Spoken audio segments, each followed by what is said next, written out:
Hello there guys, welcome back. So what we're going to do now is we're going to go to the next stage, which is doing the deformation setup. Once you've done all the positioning, you save as well your template if you want to, so you can still go back. And then you hit this button, which is deformation setup. So when this come up there, you say, you just press this button here, create rig pose, and you say yes. And then you hit this button, auto workspace rig post, and then save rig pose, and you put everything back.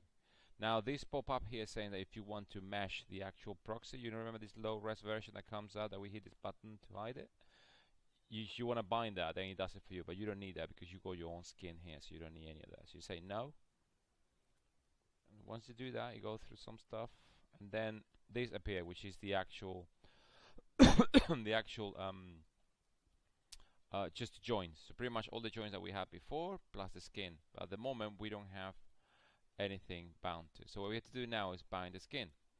So now if you go here into Windows, go into the hierarchy here, and then I'm just going to select the joins. So what I'm going to do is I'm going to go through here, and then I'm going to go and select the skin, and I'm going to select all the joins that I'm going to bind to the skin. So for this character, what I'm going to do is I'm going to select everything for now, and I'm going to deselect what I don't want. So I am not going to bind to the skin the cape,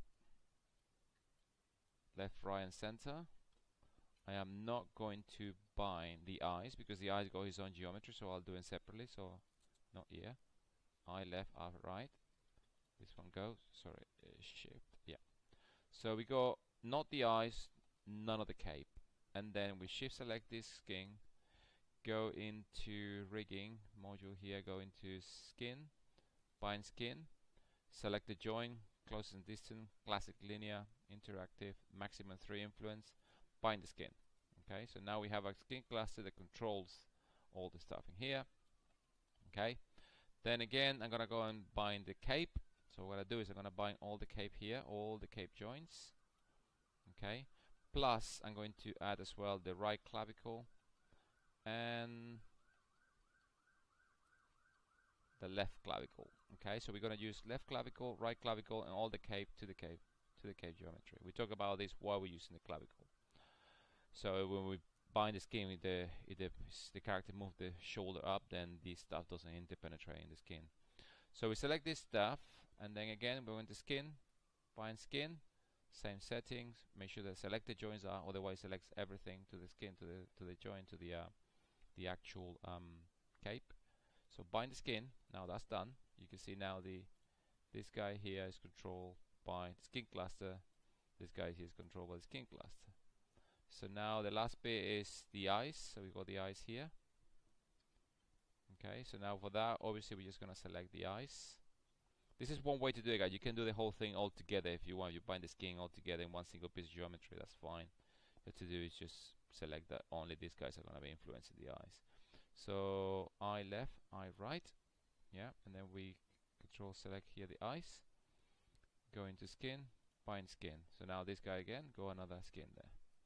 So you got this guy here, so tweak there. So now we are ready to start painting the weight. If you're gonna go through to start painting the weights, we are going to be using this little thing here, and if you right click on any piece of geometry here and you say paint key weight, and we're going to use this one because this one has a color thing that I will discuss in class. I'm not going to go through all the settings here because that's what the class is for. So the only thing I can do here is I can tell you that you have to take the root. But the first thing I do, take the root, say replace, flood it with a value of 0, and you lock it, and then you start painting the rest.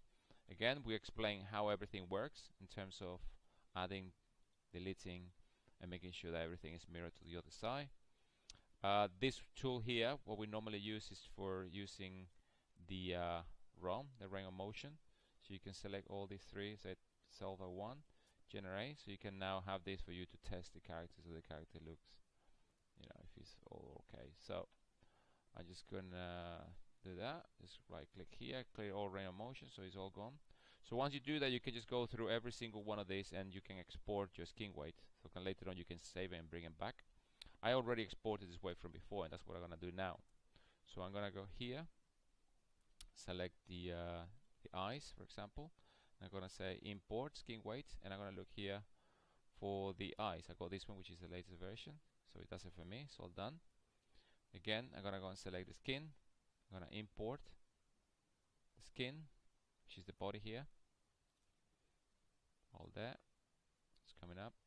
So you can see you can work very fast if you make sure that you take provisions, just to make sure that you buck everything up at every stage. I can still go back and do some stuff and then load up my template for all the stuff that I did before, all the steps.